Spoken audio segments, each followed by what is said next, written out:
What were some of your goals when you were developing Infinite?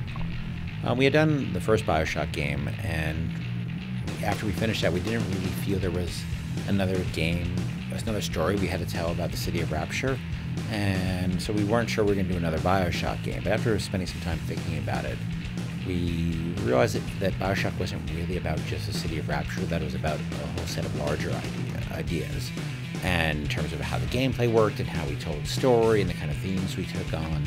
And so we got this idea that we'd set a game in a different period, like really think about a different set of characters, a different city, and different gameplay mechanics, and run from there. And we just started getting excited about the turn of the century, the period, and this floating city of Columbia. What separates this BioShock from others in the series? I think the initial differences are obviously the totally new location, it being instead of the bottom of the ocean and being this sort of big, expansive, open, outdoor, floating city of Columbia.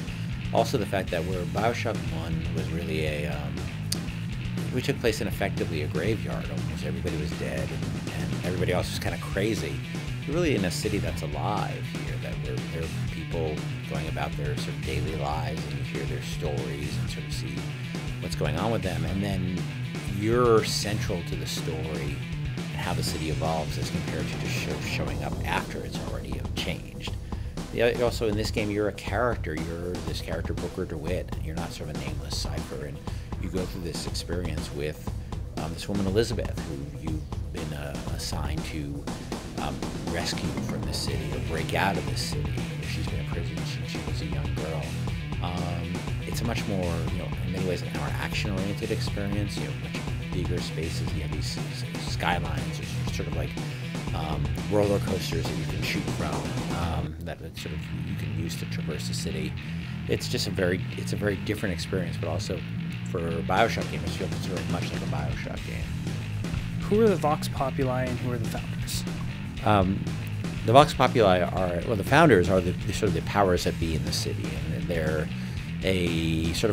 basically a religious movement who believes that it sort of ties in aspects of Christianity with worshiping the founding fathers of the United States of America and deifying George Washington, Benjamin Franklin, Thomas Jefferson.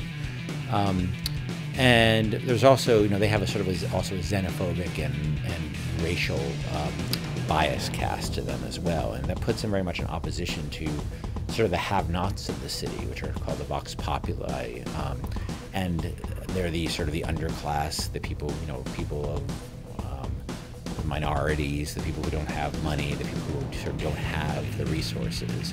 And as you go through the city, as Booker, you see this conflict building up between those two groups. Fan feedback is playing a huge role in gaming. How has it helped Irrational make this BioShock? We tend to make, we don't tend to try to make a game per prescription. I think that you have to be open to listen to your audience and get your reaction, but they're never going to tell you what to do. They're going to tell you what they don't like and what they like. And generally, if they don't like something, they're not going to tell you how to fix it. And if you listen to them for how to fix it, you're probably making a mistake.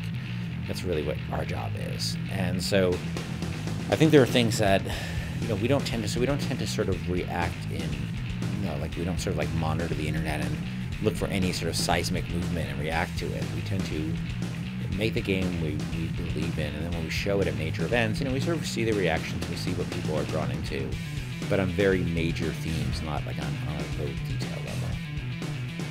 How did Troy Baker and Courtney Draper help in the development of the characters and the dialogue?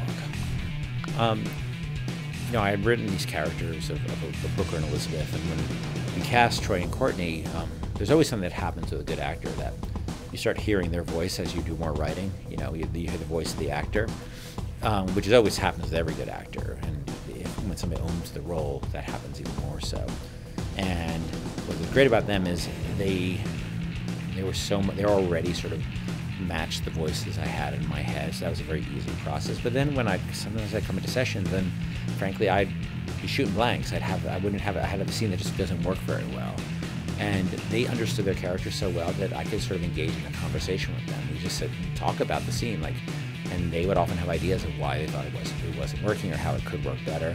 And sometimes those ideas are like everybody else. Sometimes ideas are great, and sometimes their ideas I was like, I don't know.